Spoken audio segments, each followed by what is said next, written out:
Hey, all, how's it going? Just figured I'd do a quick kind of little revised Kristian run. We called our last guide the speed run, but obviously we've had some buffs and some stuff going on in the last patch. So just wanted to kind of do a new Kristian run, but kind of with a kind of Nick spotlight focus, since she did end up getting a costume recently and kind of a major change to her leader skill. So let's go. I don't know why we went into there. Um, we'll, if you recall, last time we were kind of doing this, we were using Cheshire Cat as the lead to give us, that extra evade. Pops all those guys. Pops Eamon's evade all the way up to like 65%, and actually gives Nyx almost 30% since she's got some evade runes. But if you notice this leader skill now, it puts her in line with kind of Morgan's, Kali, and Verdandi now as the kind of universal, just flat 40%. Doesn't force you to run 5 dark characters. So very versatile leader skill. And on top of all that, she also did get her little occult girl costume. So you see from the costume effect, she gets 297 attack and 622 HP. And I'm running her with these badges that I got from the package.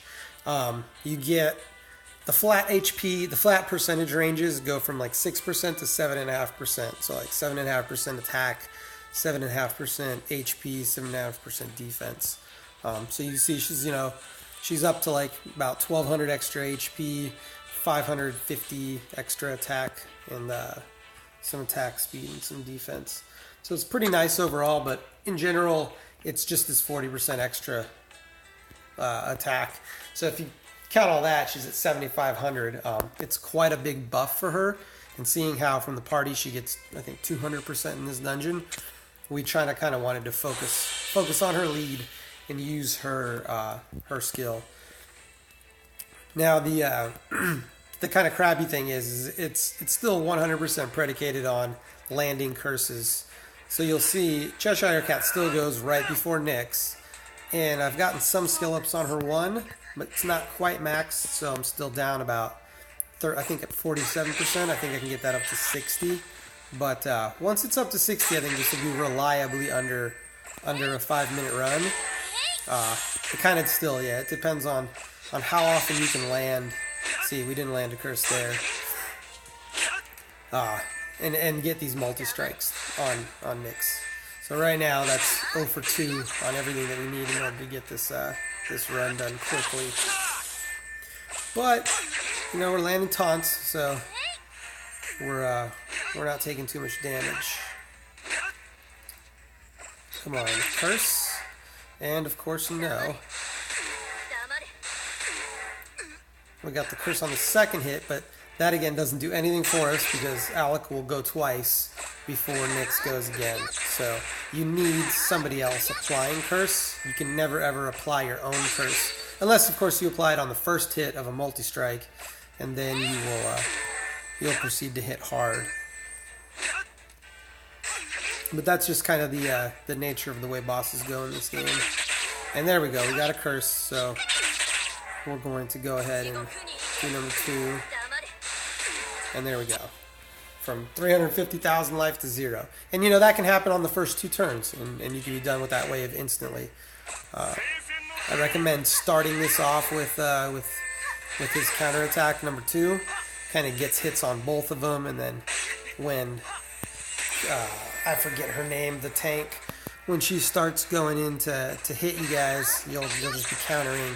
Because you don't want to worry about stacks in this. If you're worried about stacks, then you're already kind of not focusing on speed.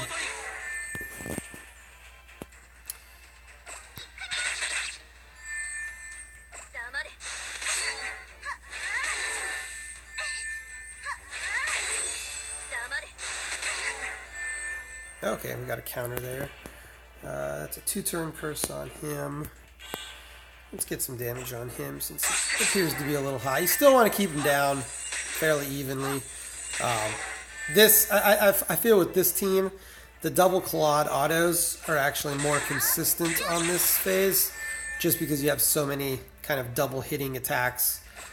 This is still the phase where you can just take bad RNG. Nyx can start countering, and if one's cursed and the other one's not, she can end up just killing one without kind of meaning to, and then you're just stuck with one of them at super high life. This one's charmed. That for all intents and purposes that might happen here, but okay. So usually that's what happens. If she does start multi-striking, she'll apply the curse on the first round and then kind of kill him. So she's incredibly strong. That's another run where you can do that phase in just two turns of Nyx. So here we go. We got this guy, Kristian. We don't really worry too much about his counterattack anymore. You occasionally can get unlucky here as well, with Eamon not dodging enough and getting stunned. But it's gotten to the point now where Nyx doing so much damage.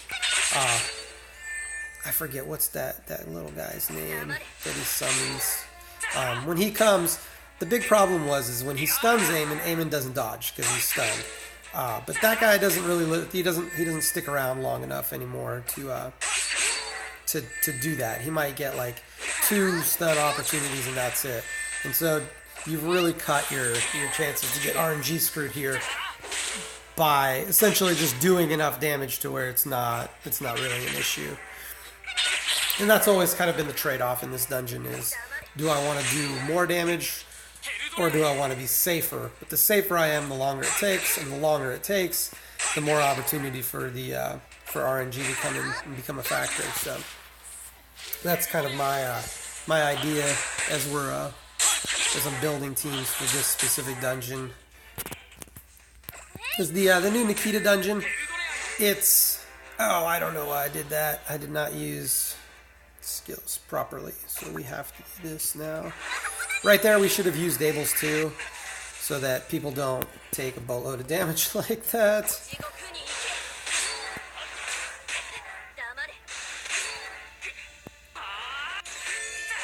Okay, there's Nyx's resolve.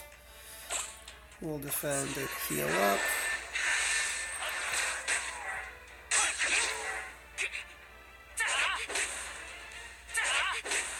Oh, we definitely need a taunt. And see how Kristian's not going before our... So let's do that. If Kristian does go for our Nyx, it'll just heal her to full.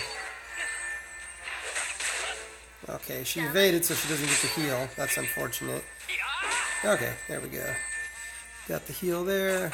We did get a curse on that counterattack, which helps out damage-wise. And you can see we're just absolutely destroying these guys damage-wise. And we didn't even have a good round. We were kind of messing around. I was talking, not really focused on using skills in their proper order. Hey, we got a stun. That makes it crisp. And you can see Kristian's already dead. So there's some stuff going around in videos that Kristian enrages when you kill him before you kill his little buddy. That's not true. He just doesn't die. He's just got a permanent resolve. So let me try to work through this, because this could have been a fast run, but I've had some pauses here. There's evade on Kristian's big hit, and hopefully we kill Damien. That's his name. There we go. And that's a pretty clean, crisp run. Using Nyx After School Occult Girl as the lead. Let's see what our time was. Okay, 6 flat. I think under 5 is very doable. You saw in this one I had some pauses. This was probably more like a 5-minute 30 run, 5-minute 20 run. I think if you max Cheshire's skill 1, you'll get that 60% chance to curse.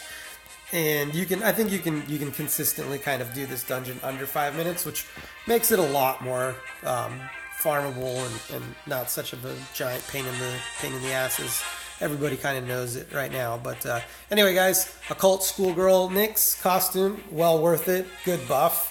You do have to drop the crystals for it, but who knows? Maybe they'll spotlight it, and you can get it like Mina's for 7 million or whatever.